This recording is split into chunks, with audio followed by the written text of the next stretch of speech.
రైతు బంధుకు రామరామ అంటారు, దళిత బంధుకు జై భీమ్ అంటారు. మార్చి 31 లోపల ప్రతి ఎకరాకు వ్యవసాయ యోగ్యమైన భూమికి ఎకరాకు 6,000 చొప్పున మీ ఖాతాలో వేసే పూచి నాది అని. కోటి రూపాయల భూమి కూడా 50 లక్షల కడుపులు. ఇలా మొత్తం రోజు బడి పిల్లలు విషాహారము, కడుపు నొచ్చుడు, బాధపడు, పురుగులు అన్నం పెట్టుడు, కరెంటు కోతలు 30, మంచి సరికొత్తలు. ఫామ్ హౌస్ లో ఉండి వచ్చిన వాళ్ళకి జోలి చెప్పుడు కాదు, అసెంబ్లీకి రా, లెక్కలు చెప్తా, నువ్వా మేమా తేల్చుకుందాం. సార్ సీఎం సీట్ల లేనందుకు సత్యనాశ అవుతుందట తెలంగాణ రాష్ట్రము.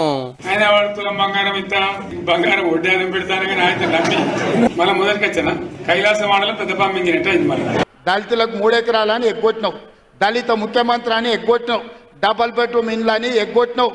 ఇట్లా చెప్పుకుంటూ వెళ్తే 100 మాటలు ఇచ్చి ఎగ్గొట్టిన చరిత్ర నీది. పోయిన సంవత్సరం మన గవర్నమెంట్ లో వచ్చిన ఆదాయం కంటే 13,000 కోట్ల రూపాయల ఆదాయం తగ్గిపోయింది. మన గవర్నమెంట్ ఉన్నప్పుడు ప్రతి ఏడాది 15,000 కోట్లు పెంచుకుంటూ పోయింది. మనం ధనిక రాష్ట్రం, మన దగ్గర సంచుల కొద్ది గుమ్మీల కొద్ది రూపాయలు ఉన్నాయని అబద్ధాలు చెప్పిండు.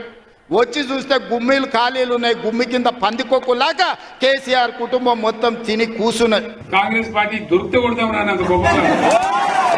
డిసెంబర్లో అధికారం కోల్పోయినావు, అట్లే అబద్ధాలు చెప్తే పార్లమెంట్ లో గుండు 0 ఇచ్చిండ్రు, ఆయన గాడిద గుడ్డి ఇచ్చిర్రు. ఇప్పుడు మెదడు కూడా కోల్పోయినట్టే ఉన్నాడు ఆయన, పెద్ద మంచి ఫామ్ హౌస్ లో పండుకొని. అడిగే నాతులు లేడు. అడగవలసిన మీరే ఫామ్ హౌస్ లో పరాకత్తుకుంటే ఎవరు కొట్లాడతారు సారు?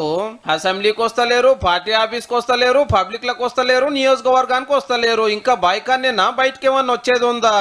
నేను గంభీరంగా మౌనంగా చూస్తున్నా. ఆయన ఫామ్ హౌస్ లో వండుకొని గంభీరంగా చూస్తున్నాడు. ఎవరిని చూస్తున్నావా గంభీరంగా? అచ్చోసిన ఆంబోతులాక నీ కొడుకుని అల్లుని ఊరు మీద వదిలినావు.